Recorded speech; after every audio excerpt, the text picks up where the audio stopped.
Je lis du livre de Matthieu, chapitre 1er, au verset 21, ce qui suit. Elle enfantera un fils, et tu lui donneras le nom de Jésus.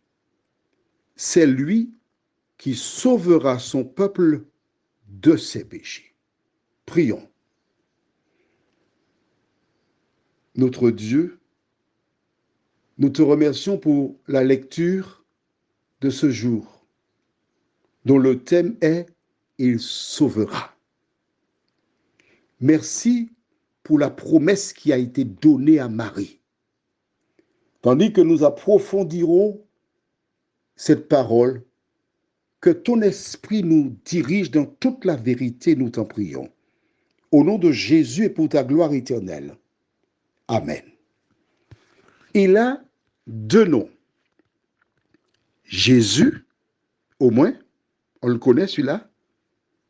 Mais il y a aussi un autre qu'on n'a pas beaucoup utilisé. C'est Emmanuel. C'est intéressant. Très intéressant. Jésus avait deux casquettes. La première, Jésus. La deuxième, Emmanuel. Emmanuel signifie Dieu avec nous. Mais à côté de Dieu avec nous, il y a Jésus qui est le sauveur. On est d'accord?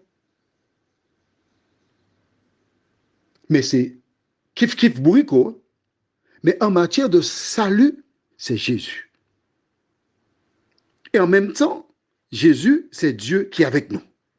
Alors, voyons déjà Jésus. C'est l'ange qui annonce à Joseph que l'enfant qu'elle porte, c'est un garçon et qu'il l'appellera Jésus. Et c'est lui qui sauvera son peuple de ses péchés. Cette référence a causé beaucoup de problèmes aux Juifs. Je t'explique. En fait, chaque fois qu'ils péchaient, Dieu les livrait à leur penchant. Ils étaient malheureux, ils pleuraient, ils gémissaient, ils recherchaient l'Éternel.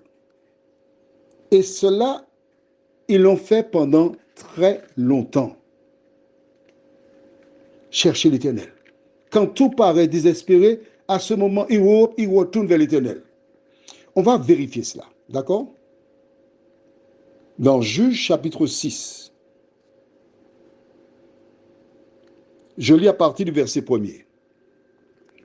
Les enfants d'Israël firent ce qui déplaît à l'Éternel. Donc, ils ont péché.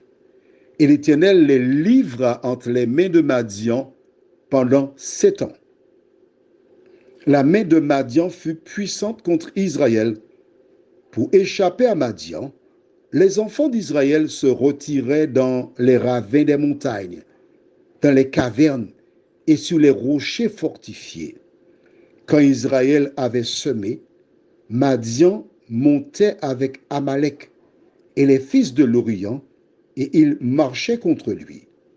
Ils campaient en face de lui, détruisaient les productions du pays jusque vers Gaza et ne laissaient en Israël ni vivre, ni brebis, ni bœufs, ni ânes, car ils montaient avec leurs troupeaux et leurs tentes. Ils arrivaient comme une multitude de sauterelles. Ils étaient innombrables, eux et leurs chameaux, et ils venaient dans le pays pour le ravager. Israël fut très malheureux à cause de Madian, et les enfants d'Israël crièrent à l'Éternel. Verset 6. Verset 7.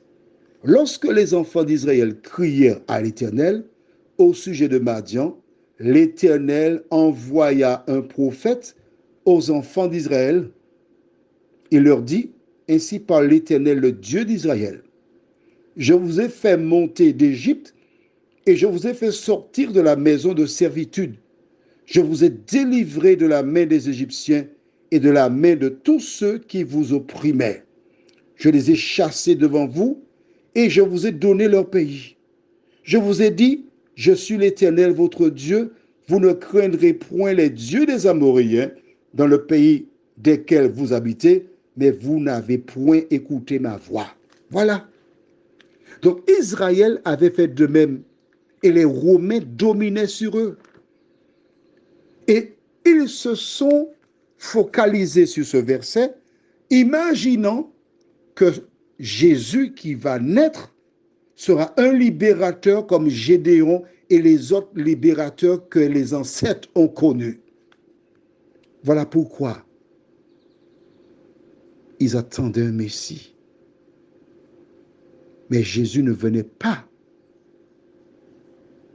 pour délivrer les Israélites. Il est venu pour le monde entier. Et le peuple de Jésus, ce ne sont pas les Israélites, mais c'est le monde, parce que Jésus est Dieu. Prions. Notre Dieu, notre Père, Jésus déclare dans Jean 8, 32, « Vous connaîtrez la vérité, et la vérité vous affranchira. » Aide-nous, Seigneur, à apprendre à te connaître, à vivre pour toi, à marcher dans tes voies, afin que tu répandes ton esprit sur nous et nous bénisses, nous t'en prions, au nom de Jésus et pour ta gloire éternelle. Amen. Je te souhaite une bonne journée.